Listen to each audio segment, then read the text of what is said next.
Bonjour à tous, j'espère que vous allez excellemment bien. Aujourd'hui, on se retrouve pour débriefer la Formule 1, pour débriefer le Grand Prix de Belgique, nouvellement du championnat du monde de Formule 1. C'était la rentrée du côté de la Formule 1 avec une ambiance intéressante, une ambiance animée suite aux problèmes de l'intersaison avec notamment notre ami Piastri qui a mis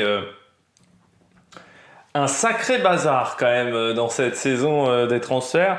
C'est même aujourd'hui, on doit savoir si son contrat va être homologué pour McLaren ou pour Alpine pour essayer de régler ce contentieux entre les deux équipes parce que c'est quand même un petit peu le bazar tout ça. On a vu notamment Steffenauer du côté de McLaren et on a très peu vu Piastri chez Alpine. On a vu beaucoup plus Douane que Piastri, Douane qui a remporté notamment la course une des deux courses de Formule 2, je crois que celle où Pourchaire a abandonné au bout de 3-4 tours de course. J'ai pas vu encore la F2, j'ai du retard, je le sais. Mais comme d'habitude, là je suis très occupé pour la chaîne, pour les podcasts, en ce moment qui sont en cours d'écriture. L'épisode 1 est quasiment à peu près écrit. L'épisode 2 est en cours d'écriture. Le format sera différent de l'épisode 1. Il y aura en fait deux formats principaux sur les podcasts. Du côté de cette vidéo, on va reprendre un format MotoGP. Donc c'est-à-dire pilote top flop et bilan des bleus. On va arrêter de faire tous les pilotes de la grille. Là, on va faire beaucoup moins de pilotes parce que des fois, j'avais pas grand-chose à dire. Et surtout, ça faisait des vidéos très longues et ça va nous permettre de pouvoir nous concentrer sur d'autres sujets. N'hésitez pas à vous abonner à la chaîne, à réagir dans les commentaires, à mettre un pouce bleu, à partager la vidéo sur les réseaux sociaux, notamment auprès de vos proches si vous pensez que ça peut les intéresser. Dans les commentaires, n'hésitez pas à me dire qui vous a plu, qui vous a déçu. Tiens, vos tops et vos flops pendant ce Grand Prix, ça peut être intéressant. Et puis quand vous vous abonnez à la chaîne, vous pourrez ajouter la petite cloche, comme ça vous êtes au courant des dernières vidéos qui sortent sur la chaîne. Grand Prix de Belgique qui n'a pas été hyper passionnant avec Red Bull qui était largement au-dessus du lot. Alpine en très bonne forme. Du côté de Mercedes, l'écart était gigantesque avec les Red Bull, mais vraiment un écart énorme. Et derrière, ça a été une course, comment dire, plutôt tranquille pour les autres pilotes. Ça a été un Grand Prix sur courant alternatif. On a eu des bons moments, notamment les dépassements d'Ocon, le premier tour de course qui a animé. Et puis après, une fois que Verstappen a pris la tête de la course, c'était beaucoup plus calme. Il y a eu une petite bagarre en milieu de peloton. Mais je dirais que les 3-4 premières places, il n'y a pas vraiment eu match quoi. Vraiment, les Red Bull étaient au-dessus et Verstappen était au-dessus. Ça fait deux grands prix d'affilée qu'il part en dehors du top 10, ce qui est une première dans l'histoire de la Formule 1 qu'un pilote remporte deux grands prix d'affilée en partant deux fois en dehors du top 10. Du côté de Verstappen, c'est là où on voit. Alors certes, Verstappen a fait du bon boulot, Perez a pas réussi à faire ça, mais c'est là où on voit que en ce moment la Red Bull est au-dessus du lot. Je ne sais pas si les nouvelles règles au niveau du marsouinage favorisent la Red Bull par rapport à ses adversaires, s'ils avaient anticipé ce changement de règles, mais cette voiture est au-dessus pour le moment, ça il y a pas à dire. Le reste du Grand Prix a été, les qualifs ont été encore moins passionnantes que le Grand Prix. Vraiment, en qualif, il y avait un monde entre Red Bull et le reste. Et puis en plus, avec le nombre de pilotes qui avaient des pénalités moteurs, forcément, ça n'a pas été des qualifs très importantes au final. Parce qu'on voit que en fait, il y avait la bagarre pour la pole, c'était la bagarre un peu des seconds couteaux. Et puis même pour la deuxième ligne, il n'y a pas eu une grosse bagarre, il n'y a pas eu une débauche d'attaque pendant ces qualifications. Et puis c'est intéressant quand même de revoir du gravier aussi dans certains secteurs. Moi, j'ai pas vu les 24 heures de Spa cette année. J'ai pas eu le temps de la regarder. Donc, j'avais pas vu le nouveau Spa, le Spa qui retrouve des graviers. C'est intéressant. Malgré tout, il y a quand même un problème. C'est pas du très bon gravier. Je suis d'accord avec Villeneuve et avec Julien Febvre. Pourquoi c'est pas du bon gravier? Parce que les voitures ne sont absolument pas freinées par ce gravier. Il faut pas qu'il soit trop gros le gravier ni trop fin. Là, il me semble trop gros. Trop gros parce que les voitures passent et ça glisse tout seul quoi. J'ai l'impression que vraiment les voitures ne ralentissent pas énormément sur le gravier. Or, l'intérêt de ces zones de gravier, c'est que les voitures s'arrêtent. Et pour tout vous dire, c'est qu'on a vu des pilotes repartir des zones de gravier. Or, avec l'humidité ambiante dans les Ardennes, normalement, les voitures auraient dû s'enfoncer dans les graviers et on a vu des pilotes parfois repartir alors qu'ils étaient dans le gravier. Donc, il va falloir voir si on peut améliorer ça. Mais je me souviens, on avait parlé du gravier déjà du côté de Portimao lors de la MotoGP et il y avait eu une explication qui disait que le gravier fin ne pouvait pas être utilisé au Portugal pour les circuits car il ne pouvait utiliser que cette taille-là de gravier car le gravier fin était réservé au béton et notamment au BTP. C'est peut-être le même problème en Belgique, on n'a pas le droit d'utiliser n'importe quel gravier, peut-être qu'on n'a pas de gravier plus fin en Belgique, c'est peut-être du gravier local, je ne sais pas. Mais il ne faut pas que le gravier soit trop fin parce que sinon c'est du sable et les voitures s'enfoncent beaucoup trop et ce qui fait que le choc, le ralentissement est trop important, la force de freinage est trop importante que la voiture s'enfonce, ça fait arrêt buffet. Il ne faut pas qu'il soit trop gros non plus parce que sinon les voitures survolent le gravier et puis il faut qu'il soit positionné de manière intéressante et intelligente pour pas que la voiture rebondisse également sur le gravier. Mais ça marche quand même beaucoup mieux que le goudron parce qu'on a vu notamment sur l'incident, je crois que c'était Bottas où la voiture quand même freine un peu et même Leclerc, il est rentré moins fort dans les pneus qu'il n'était rentré du côté du Paul Ricard. Donc ça marche quand même un petit peu ce gravier. On passe à Hamilton-Alonso. L'incident du premier tour au bout de la ligne droite, ça a été c'est une erreur d'Hamilton, ça c'est clair et net. Hamilton est sous pression, ça on va pas revenir là-dessus. On va revenir plus sur les déclarations. Alors la déclaration d'Alonso et puis Alonso derrière. On est dans le... Vous entendez des avions qui passent parce que c'est la guerre en Ukraine.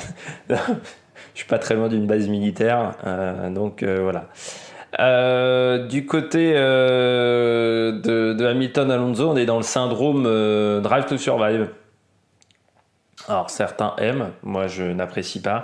Pourquoi le syndrome Drive to Survive? Faut créer du clash, faut créer des trucs, donc on va créer une histoire. Et ce que je trouve ça déplorable, c'est qu'avant c'était que Drive to Survive qui faisait ça.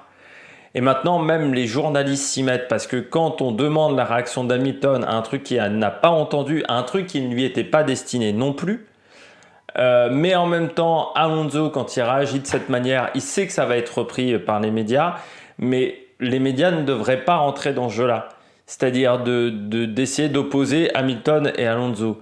Je vois pas en quoi poser cette question à Hamilton, de lui demander « Qu'est-ce que vous pensez de la phrase d'Alonso ?» Ça fait avancer le schmilblick. Voilà. Je trouve que même Hamilton a été assez calme dans sa réaction, mais assez diplomate. Voilà, dans sa réaction. Ça montre aussi qu'Hamilton, je rappelle, c'est fait depuis 15 ans qu'il est en Formule 1. Mais certains ont trouvé qu'Alonso est aigri. En plus, ça fait réagir sur Twitter, alors que les nouvelles fans de F1, des fois j'ai envie de les taper. Mais Alonso, sur le coup, il est quand même énervé, ça peut se comprendre. Parce qu'il voit un mec lui monter dessus, il perd 2 positions sur l'action aussi. Et il sait que d'un début de course qui aurait pu être très bon, qui lui aurait peut-être permis, pourquoi pas, d'aller chercher aller une 4e place, un podium, et bah il perd 1 ou 2 places et ça lui pourrit un peu son bon départ quand même, Alonso. Donc ça peut se comprendre qu'il soit énervé à ce moment-là. Quand ça t'arrive dans un jeu de bagnole, t'es énervé. Ce genre de situation-là, dans un jeu de bagnole, où tu perds alors tu perds 2 places alors que c'est pas de ta faute et ça te nique ta course un petit peu, tu peux être énervé. Demandez à Hydro. J'ai l'impression que ça lui arrive pas mal de fois du côté des fins 2022, de ce que je vois sur Twitter. Donc forcément, il est énervé, Alonso. Et forcément, une réaction à chaud, c'est pas très intelligent. Après, connaissant Alonso, je pense que quand il dit cette phrase-là, il sait ce qui va se passer derrière, parce qu'Alonso, en communication, il est quand même assez doué. Donc je pense qu'il le sait. Quand il va dire ça, ça va faire réagir. Faut pas être dupe non plus, on est avec Fernando Alonso. Après, ça tombe peut-être pas quand même que ça ait cette réaction-là parmi les médias. Et Hamilton, on est totalement sur le pilote qui est mis sous pression, mais Hamilton, on va en reparler un peu plus tard dans cette vidéo. Mais ce que je voulais déplorer surtout, c'est ce côté Drive to Survive où on essaye de créer des clashs à tout va. Et j'ai l'impression qu'aujourd'hui en Formule 1, on essaye plus de créer des clashs que de se concentrer sur la course et ça m'énerve. Ça m'énerve, mais en même temps, il faut créer de l'intérêt pour Drive to Survive et j'ai l'impression qu'on essaye de faire des week-ends Drive to Survive en plus. Et ça, je trouve ça un peu déplorable. Note du Grand Prix, 8 sur 20. Pourquoi 8 sur 20? Parce que c'est un Grand Prix sur courant alternatif. C'est-à-dire qu'il y a des moments qui sont super, notamment les dépassements de Ocon. La fin de Grand Prix avec Ferrari qui nous a animé cette fin de Grand Prix. Le début de course. Et puis, il y a eu des moments où je me faisais chier pendant ce Grand Prix. Pour tout vous dire, j'ai regardé le Grand Prix en même temps que le cyclisme. Parce que le cyclisme, à l'arrivée du Grand Prix, il devait rester 30 km. Donc, j'avais les deux en double écran.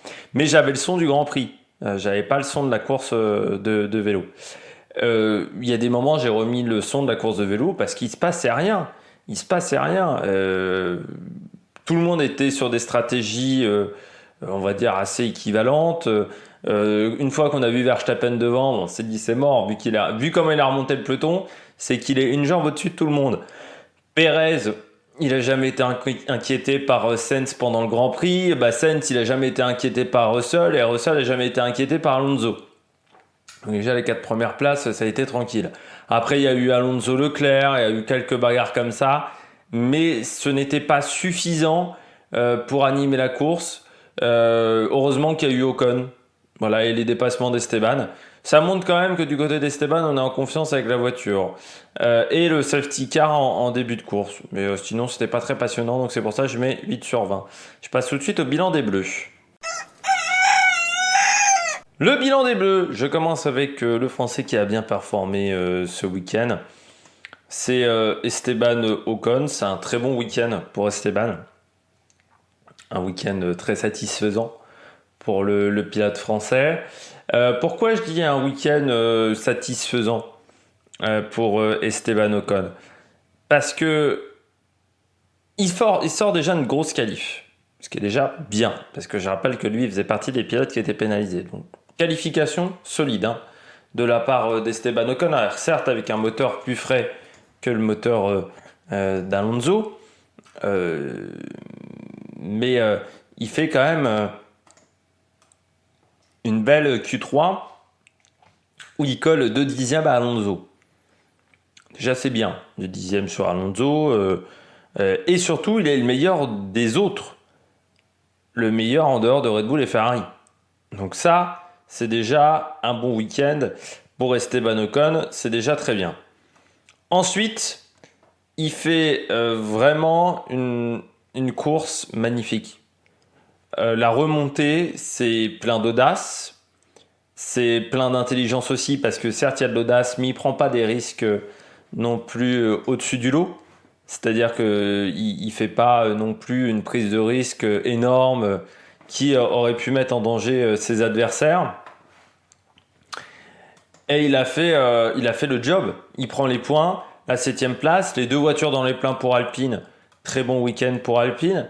Mais il a fait le job sans faire de bruit, presque.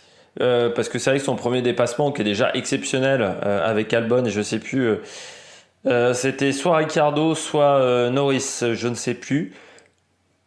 C'est déjà un très beau dépassement à cet endroit-là, juste avant la chicane d'arrivée. Mais du côté de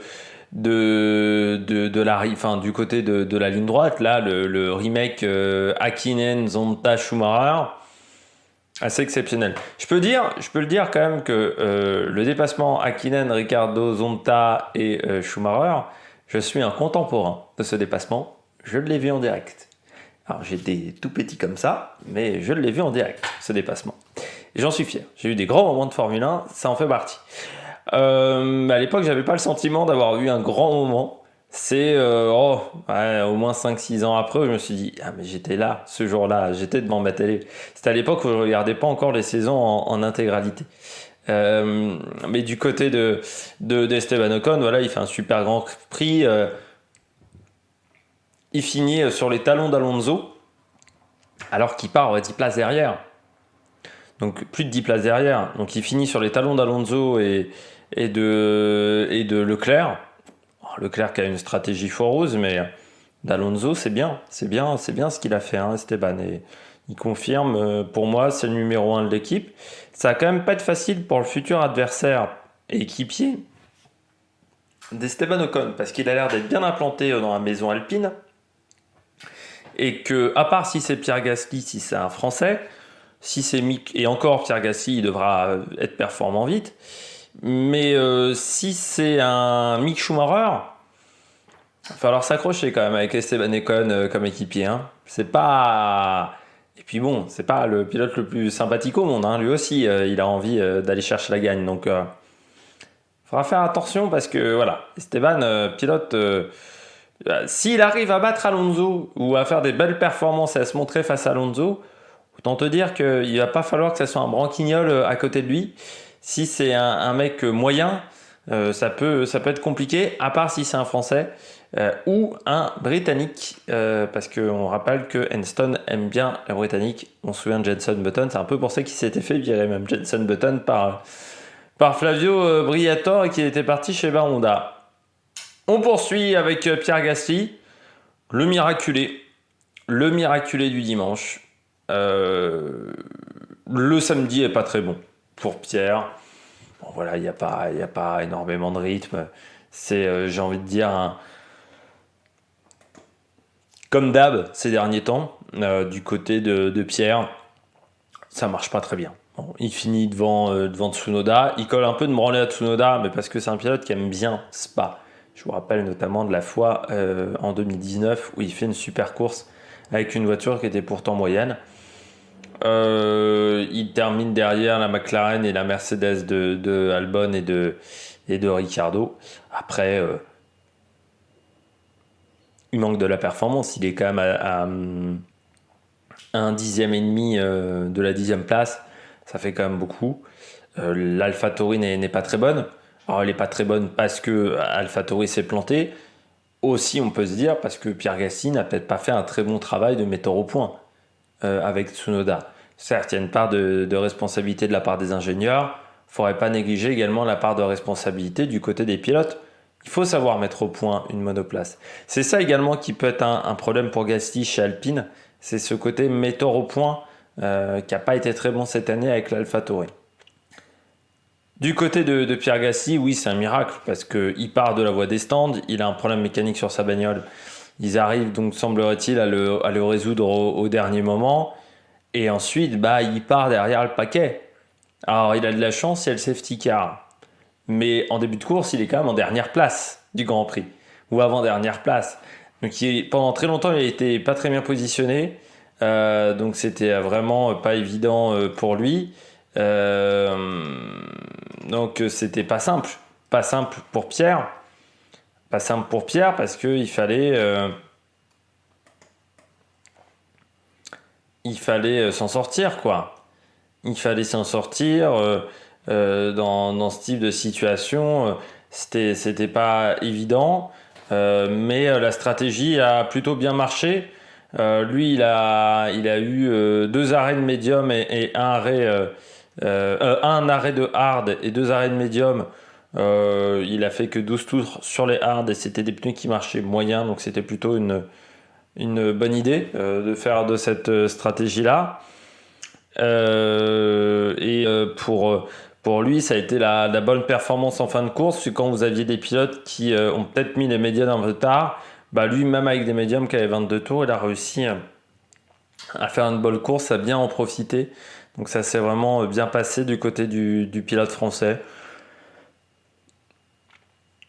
Encore une fois, pour moi, c'est un miracle. Maintenant, la situation est de savoir où va aller Pierre Gasly. Est-ce qu'il va rester chez AlphaTauri? Est-ce qu'il va aller chez Alpine? Est-ce qu'il va attendre l'année prochaine? Il y aura peut-être des places chez Alpha. Ou est-ce qu'il va attendre ou soit il y aura peut-être des places dans une autre équipe. Mais ça sera la grande question pour Pierre. puis voir qui sera est-ce qu'il sera coéquipier d'Esteban ou de Tsunoda, ou est-ce que ça sera pas Iwasa, également Liam Lawson du côté de l'AlphaTauri. Ça, c'est des questions qu'on peut se poser parce qu'AlphaTauri va faire 2 séances avec Liam Lawson. C'est lui qui sera le pilote d'essai junior pour les 2 séances du vendredi, qui sont réservées à un pilote qui est junior, on va dire, qui n'a pas d'expérience en F1. Donc peut-être qu'il tient la corde. On poursuit tout de suite avec les pilotes au top. Du côté des pilotes au top, je commence avec une équipe, Red Bull, au-dessus du lot ce week-end. Red Bull, le doublé, mais il est totalement justifié, ce doublé, comme... Alors, il y a eu un très grand Max Verstappen, mais la voiture était au-dessus. La voiture était au-dessus parce que c'était la plus rapide quasiment en ligne droite, à part la Williams. Et avec une voiture qui n'a jamais été mise en difficulté. La stratégie, tout était facile quoi, chez Red Bull. C'est-à-dire que c'était presque trop facile. J'ai envie de dire qu'on avait l'impression d'avoir un Grand Prix, mais niveau facile, tu sais, d'un jeu de bagnole. C'est-à-dire que Red Bull, ils étaient au-dessus. Quand en qualif, tu colles quand même 1 seconde 8 à Hamilton, mais tu colles quand même des branlées même aux autres, parce qu'en Q3, on peut regarder quand même le temps qu'a fait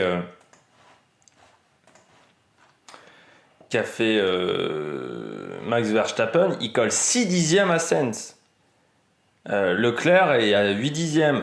Perez est 1 dixième derrière Carlos Sainz, mais il se rate quand même dans son dernier tour de qualif. En course, il n'y a pas eu photo.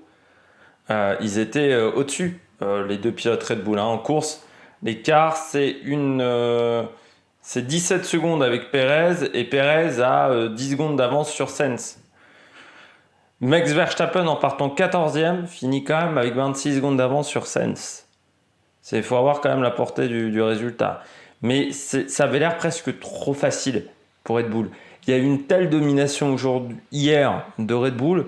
C'était vraiment le Grand Prix niveau facile, tranquille de la part de Verstappen. Bon, je sais que j'ai une marge de sécurité sur tout le monde. La gestion des pneus était parfaite, mais en même temps, quand tu as une marge de 6 dixièmes ou 7 dixièmes en qualif, tu peux rouler, je dirais, à 80%. Tu sais quand même que tu seras plus rapide que tes adversaires. Et en plus, comme Ferrari est un peu chier dans la colle, bah, ça les aide encore plus. Au niveau du championnat du monde, maintenant, ça va être quand même compliqué d'aller chercher Verstappen. Il a 100 points d'avance quasiment sur tous ses adversaires. Donc, pour éviter un titre de Max Verstappen, alors qu'il reste 1, 2, 3, 4, 5, 6, 7, 8, 9 Grands Prix, que Pays-Bas, il va être surmotivé, que l'Italie, vu comment la Red Bull va vite, ça risque d'être compliqué. Non, pourquoi on m'a laissé le Grand Prix de Russie? Parce que le Grand Prix de Russie n'existe plus. Mais ça va être... oui, ça risque d'être quand même compliqué. Mais Verstappen, il a fait une démonstration pendant ce Grand Prix. Jamais mis en difficulté, jamais inquiété par ses adversaires. Ça a été vraiment très, très facile, très, très tranquille pour l'équipe et pour Red Bull. Donc... voilà, Red Bull doublé totalement justifié, et ça montre que pour le moment, c'est la meilleure voiture du plateau. Je poursuis avec Russell. Bah, il fait comme d'habitude, Russell, c'est-à-dire il fait pas de bruit, mais il est là. Et pour le moment, c'est lui qui tient la maison Mercedes, quoi. Il tient la maison Mercedes un peu plus que son équipier Lewis Hamilton. Et toujours cette régularité extraordinaire. Soit il a abandonné une fois en Grande-Bretagne, sinon il a toujours été dans le top 5. Toujours là. Ce qui lui permet d'être à seulement 1 point de Sainz. Donc il va y avoir une belle bagarre. Et d'être seulement à 16 points de Charles Leclerc. Parce que c'est là où ça montre l'irrégularité quand même de Charles Leclerc pendant le week-end. Donc vraiment Russell... encore week-end solide parce que il colle aussi. Il est 3 dixièmes derrière Hamilton, mais en course, il fait le Grand Prix, il fait la course et il fait son maximum. Après, derrière, il peut pas aller chercher les meilleurs. il peut pas aller chercher les meilleurs parce que ça va trop vite, parce que la voiture est pas assez bonne, parce que cette Mercedes est un veau en ligne droite, il faut dire ce qui est. Que même si on a quand même progressé chez Mercedes, pardon, on peut pas transformer une voiture moyenne en voiture fantastique en une saison. Mais Russell, s'il continue à être régulier comme ça, déjà il fera un bon classement au niveau du championnat du monde. Et puis l'année prochaine, il sera vraiment traité à égalité avec Hamilton, ce qui n'était pas forcément le cas des adversaires d'Hamilton, à part Rosberg quand il est champion du monde. On avait même presque favorisé Rosberg. Pour le moment, Hamilton avait toujours eu ce petit avantage sur ses choix d'ingénieur, sur les stratégies d'équipe. Ça ne sera plus le cas, je pense, avec Russell, face à Russell l'année prochaine. On poursuit avec troisième pilote top. J'ai mis Albon. Week-end encore solide du pilote Williams qui a fait une bonne qualification. Parce que c'était pas dit que Williams arrive à entrer dans le top 10 en Q3 en qualif. Mais Albon a vraiment sorti un gros tour. Avec une voiture qui était très très déchargée en aéro pour aller vite en ligne droite. Parce que le moteur Mercedes me semble quand même moins fort que le moteur Honda et que le moteur Ferrari. Je pense que c'est le troisième voire quatrième moteur du plateau derrière le moteur Renault. Et puis après, du côté de Alexander Albon, il fallait tenir ce résultat en course, qui n'était pas évident parce qu'il savait qu'il y avait des pilotes qui allaient remonter, comme Verstappen, comme Leclerc, également Esteban Ocon, et que lui savait que 3 pilotes, 4 pilotes qui vont plus vite que lui, ça peut être un problème pour la course. Eh bien non, ça s'est bien passé pour le pilote britannique. Qui a fait vraiment du bon travail encore une fois, un pilote thaïlandais, pardon, parce que britannique non, il est thaïlandais, de licence, Alexander Albon, et ça s'est vraiment très très bien passé pour lui. Après, il était un petit peu dans un no man's land, c'est-à-dire que Stroll avait quand même du mal à l'inquiéter avec Lando Norris, et devant Gasly, Vettel allait trop vite pour le pilote de la Williams, mais c'est un point qui est important parce que c'est le 4e point de l'équipe Williams. Alors c'est pas une année facile pour Williams, mais c'est quand même un point qui va faire du bien au pilote thaïlandais et puis qui va remonter un petit peu au classement du championnat pilote qu'on regardera en fin de vidéo. Et puis je termine avec Sébastien Vettel. Là aussi 8e du Grand Prix Vettel toujours là quand les Grands Prix sont un peu particuliers. J'ai l'air presque foufou du côté de Vettel, qui partait 10e sur la grille de départ. Alors ça n'a pas été facile parce que il y a eu un gros match avec Lance Stroll dans les premiers tours de course. Et puis ensuite, il a trouvé son rythme, le pilote allemand. Et puis ça a été plutôt bien passé, avec une stratégie qui a mieux marché qu'avec Lance Stroll. Lui, il a commencé en médium, il a passé les hards, puis il a fini en médium, alors que Lance Stroll a passé les hards à la fin. Et ça s'est bien passé pour Sébastien Vettel, qui avait un très gros rythme en fin de course. Ça aussi, il faut le souligner, parce que Ocon a eu du mal à le dépasser, malgré le fait que l'Alpine est meilleure que l'Aston Martin. Ça, il n'y a pas à douter. Et maintenant, on sait en plus qu'on est sur les derniers Grands Prix de la carrière de Vettel, que Vettel manquera à la Formule 1. On n'aurait peut-être pas dit ça il y a 3 ans, de la part de Vettel, que Vettel manquerait à la Formule 1, mais si, il manquera à la Formule 1. Autant un pilote comme Alonso, et pourtant j'étais plutôt fan d'Alonso, je vous le dis, je pense que dans l'histoire de la Formule 1, avec ses choix de carrière, où il a parfois privilégié l'argent à la réussite sportive, où il a parfois eu un comportement qui n'a pas aidé certaines équipes, où ça s'est mal passé, notamment chez Ferrari, on s'en souviendra autant peut-être que de Nelson Piquet, c'est-à-dire pas grand-chose, parce que Nelson Piquet aujourd'hui, les gamins de 20 ans savent qui est Niki Lauda, mais qui est Prost. Je suis pas sûr qu'ils savent qui est Nelson Piquet, et surtout ils le connaissent peut-être de nom, mais ils savent pas la carrière de Nelson Piquet, qui a pourtant été 3 fois champion du monde. Et Alonso, j'ai peur que dans 20 ans ça soit la même chose, alors que pourtant il a été sur le Dakar, il a été aux 24 heures du Mans, mais je suis pas sûr qu'on retienne autant sa carrière du fait de ce comportement-là. Alors que Vettel, on se souviendra de Vettel comme le pilote qui a arrêté sa carrière parce qu'il le voulait. Ils sont pas nombreux à avoir réussi à faire ça en Formule 1. Souvent, tu arrêtes ta carrière en Formule 1 parce que tu trouves pas de contrat, parce que tu deviens mauvais. Lui, non. Il arrête parce qu'il a plus envie. Et puis, quadruple champion du monde. Et puis, pilote chez Ferrari où il a réussi quand même à se détacher de l'image de Schumacher. Ce qui n'était pas simple pour un Allemand. Donc c'est vraiment bien pour Vettel. Et puis peut-être pour le moment le dernier Allemand en Formule 1 avant peut-être quelques temps parce que c'est vrai que des pilotes allemands performants en F2, en F3, il n'y en a pas beaucoup. Et pas beaucoup qui auront la capacité d'aller en Formule 1. Donc ça restera peut-être ça autour de Sébastien Vettel, mais c'est... Enfin, il y a encore Schumacher en Formule 1, mais il restera dans l'histoire quand même. Et puis là, ça reste encore une belle course.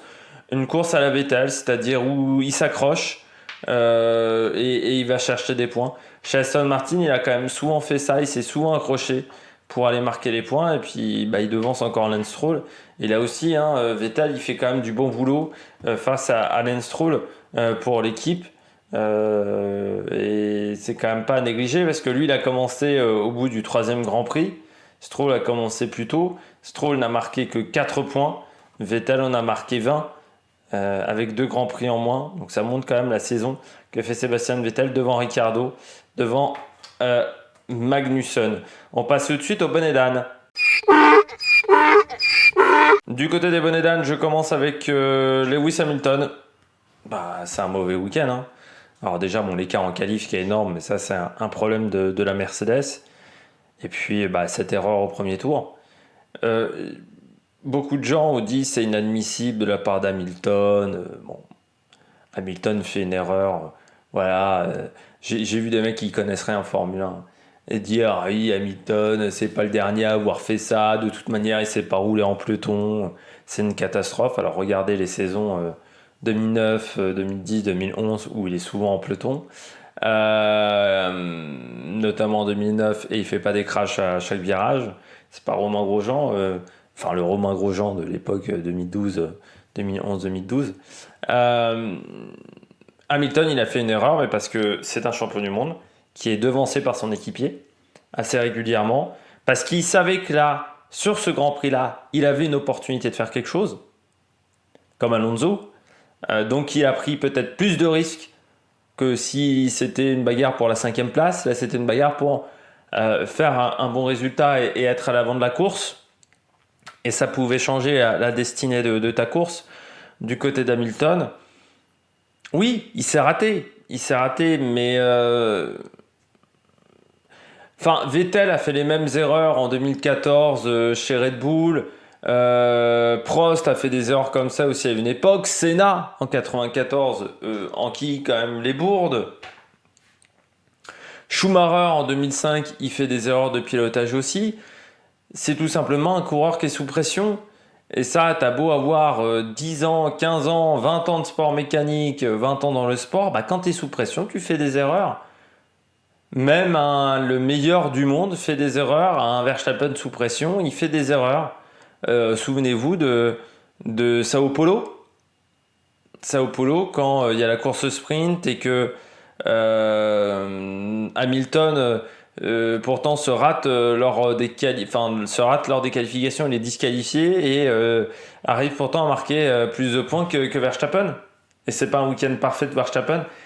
Tout le monde a déjà fait des erreurs dans les sports mécaniques. Donc quand on dit Hamilton est un branquignol, on parle quand même d'un 7 fois champion du monde. Alors on va me dire oui, c'est parce qu'il avait la meilleure voiture. C'est pas comme si Rosberg avait la même et Bottas aussi, et pourtant ils sont pas devenus champions du monde. Alors on va me dire il y avait un traitement de faveur dans cette équipe. Il avait peut-être aussi réussi à obtenir ce traitement de faveur chez Mercedes parce qu'en 2013, il avait fait une très très grande saison avec une voiture qui était une bouse. Donc il y a un moment, il faut aussi se souvenir de qui on parle et du palmarès de la personne dont on parle. Et ça serait bien qu'on se souvienne que Hamilton, c'est pas Lance Stroll, hein, c'est Lewis Hamilton. Donc un mec qui est 7 fois champion du monde, qui est pas un branquignol. Mais comme tout pilote sous pression, parce qu'il sait qu'il peut peut-être faire un bon résultat et qu'il peut peut-être sauver sa... S'il finit sur le podium, comme Gasly, c'est un miraculé. Hein. par rapport à l'écart en qualif. Mais pour finir sur le podium, il fallait dépasser Alonso. Donc il a pris des risques. Il n'a pas laissé assez de place à Fernando Alonso. Lui dit que c'est une erreur de sa part. Oui, en soi, c'est une erreur parce qu'il referme la porte sur Alonso, mais il ne le voyait pas dans le rétro. Il faut aussi se rappeler qu'une Formule 1, ça a des angles morts. Alors techniquement, oui, il aurait dû se rappeler qu'il y avait Alonso. Mais il pensait peut-être l'avoir totalement roulé à ce moment-là. Bon, c'est une erreur de la part d'Hamilton. Ça lui coûte tout son week-end. À lui de tenter de se refaire la cerise du côté des Pays-Bas. Mais c'est sûr que c'est une rentrée pas simple de la part du pilote britannique. Ferrari, on pensait pourtant qu'avec la remontrance de James Elkann, le patron de Ferrari, groupe Ferrari, je ne sais même pas si c'est pas le patron de Stellantis Italia, un petit peu. Anciennement Fiat Chrysler. On s'attendait à ce qu'on court autrement. On a couru autrement. On a pris plus de risques au niveau de la stratégie. Faut aussi pas négliger que le tir-off dans les freins, ça leur coûte très cher. Et ça, c'est de la malchance. Ça, c'est de la malchance du côté de la Ferrari. Ce qui est terrible, c'est de voir les Ferrari aussi loin en termes de performance par rapport au début de saison. Au début de saison, elles étaient devant la Red Bull sur les 2-3 premières courses. Et puis ensuite, Red Bull a rattrapé très vite son retard. Ça s'est rééquilibré. Aujourd'hui, il y a 6-7 dixièmes. C'est-à-dire sur un circuit plus petit, parce qu'on est à Spa, que la longueur du circuit est grande, il y a 3-4 dixièmes.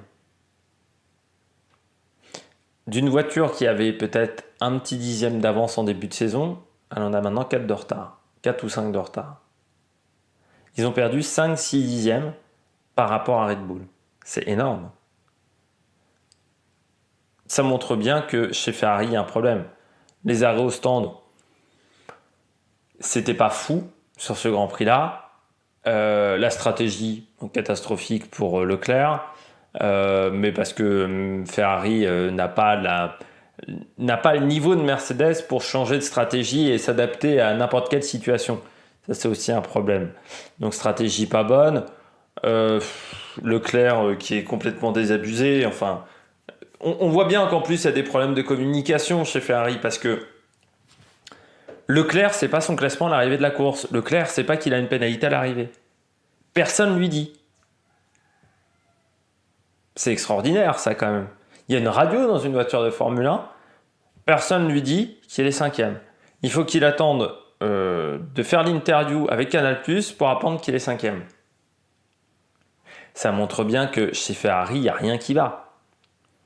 La stratégie, ils ont été plus offensifs, sauf que c'était une erreur. Ils perdent le capteur sur un des pneus, sur le pneu qui a surchauffé à cause du tir-off. Et le frein qui a surchauffé qui a fait déconnecter, mettre en défaut le capteur. Ils doivent donc se dire que si on fait un arrêt, avec ce capteur-là en moins, forcément, on va avoir un souci au niveau du limiteur de vitesse dans les stands. Donc pourquoi tu fais un arrêt en plus ? Si tu sais que ton limiteur de vitesse dans les stands risque de ne pas marcher, tu ne tentes pas cette stratégie-là, en sachant qu'en plus cette stratégie-là était quand même très risquée et qu'elle n'a pas marché vu qu'il a dû dépasser Fernando Alonso dans le dernier tour, ce qui lui a coûté beaucoup de temps. Et il n'a pas pu faire le meilleur tour en course. Et de toute manière, c'était pour prendre un point en plus, mais là, vu la situation chez Ferrari, un point de plus, un point de moins, ça change pas grand-chose. Mais encore une fois, je le dis assez souvent, mais pour moi, Binotto n'est pas la bonne personne à ce poste-là. Et on voit qu'il y a les évolutions ne marchent pas, on voit qu'il y a plein de problèmes chez Ferrari, que le calendrier d'évolution n'a pas été assez performant, Mercedes revient, Alpine revient également sur le niveau de performance de Ferrari. Donc il y a un problème. Comment on va réussir à le régler ? Ça, je ne sais pas. Peut-être en virant Binotto, mais c'est pas en virant Binotto que tout va s'améliorer chez Ferrari. Il faut que la restructuration soit beaucoup plus en profondeur. Ricciardo, Tu pars 3 places devant Norris, tu fais Annie 5 places derrière, un truc comme ça. Enfin, c'est. Alors, déjà, la qualif est pas folle de Ricciardo, mais il profite de tous les mecs qui se prennent une pénalité. Et en course, bah, il n'y avait pas de rythme. Il n'y avait pas de rythme de la part de Ricciardo. C'est vrai que on pense peut-être à Alpine pour Ricciardo. Mais c'est quand même inquiétant pour Alpine de se dire on va prendre un pilote qui n'arrive pas à s'adapter aux nouvelles Formule 1, qui n'arrive pas à s'adapter à une nouvelle écurie. Le reprendre, c'est quand même prendre un risque qu'il soit pas performant. Alors même si le salaire va pas être onéreux, c'est quand même. Enfin, je pense que beaucoup d'équipes, Williams aussi, parce qu'on parle aussi de Williams ou Haas, doivent se dire est-ce que j'ai pas mieux fait de prendre un pilote débutant qui vient de la F2 quoi. Surtout que l'année de F2 a l'air d'être pas mal. Donc c'est quand même une question qu'on peut se poser. Et pour le moment, c'est le problème du côté de Ricciardo. Il démontre pas qu'il a suffisamment de talent pour rester en Formule 1 aujourd'hui. Alors, la phrase de Sébastien Vettel m'a fait un peu marrer. McLaren n'a peut-être pas développé tout le potentiel. Sauf que reprocher à l'équipe une mauvaise voiture, on peut. Par contre, lui reprocher d'être devancé par son équipier, non. Or, Ricciardo, il a une mauvaise voiture, ok d'accord. Même Norris ne fait pas un bon Grand Prix, la McLaren n'était pas dans le coup ce week-end. La McLaren n'aime pas les circuits rapides, on a vu Bahreïn, on a vu Jeddah, on a vu là du côté de la Belgique, ça sera peut-être pareil du côté de l'Italie. Sauf que quand tu pars devant un Lando Norris, tu dois être devant Lando Norris à la fin du Grand Prix. Si tu es derrière, c'est que tu as raté ta course. Et pour moi, Ricciardo a raté sa course. Et c'est surtout la fin de course qui rate, parce que à la mi-course, il est encore à la bordure du top 10, c'est après que ça se dégrade beaucoup. C'est sur le dernier relais, donc est-ce que c'est des problèmes physiques peut-être, une mauvaise préparation physique qui fait qu'il a du mal à tenir en fin de Grand Prix? Est-ce que c'est tout simplement d'autres soucis dans cette équipe? Et en plus, alors on va me dire encore le monde des bisounours, ils n'ont pas utilisé le potentiel à 100% de Ricciardo. Mais en même temps, Ricciardo, il savait que quand il venait chez McLaren, il y avait déjà Norris qui était implanté et que c'était le leader de l'équipe. Un Britannique chez McLaren, ça passe toujours devant même un Australien. Donc, il aurait fallu s'en douter un petit peu aussi, qu'il était plus dans la tête d'un pilote challenger numéro 2 que d'un leader. Bon, c'est dommage pour Daniel Ricciardo, ce manque de performance. Et puis je termine avec Bottas. Week-end catastrophique parce que on a quand même l'impression qu'il s'est concentré sur la course, qu'il n'a pas vraiment joué la qualif, vu qu'il savait qu'il allait partir très loin sur la grille de départ. Et puis sa course, ça reste au bout d'un tour. Forcément, c'est pas un week-end idéal pour le Finlandais, Mr. Bob, qui n'a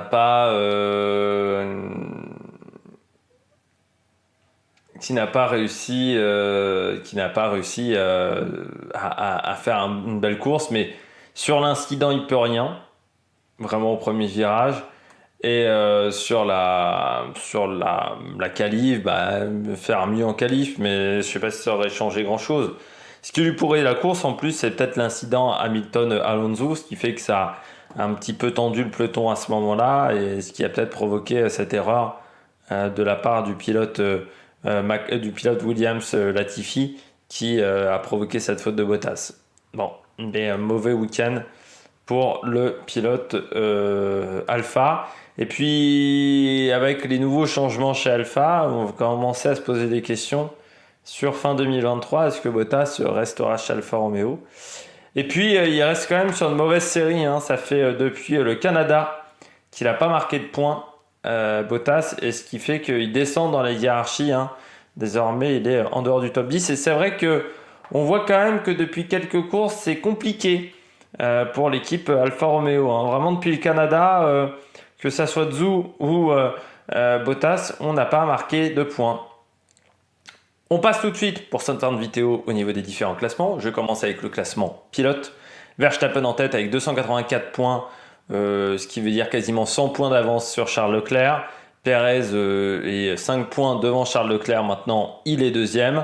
On retrouve ensuite Sainz qui remonte à 15 points de Charles Leclerc. George Russell, Lewis Hamilton qui désormais se retrouve distancé par son équipier. Lando Norris juste devant Esteban Ocon. On a 12 points d'écart entre les deux pilotes. On retrouve ensuite Alonso. Alonso, il a 13 points de retard sur Esteban Ocon. Puis Bottas, Magnussen.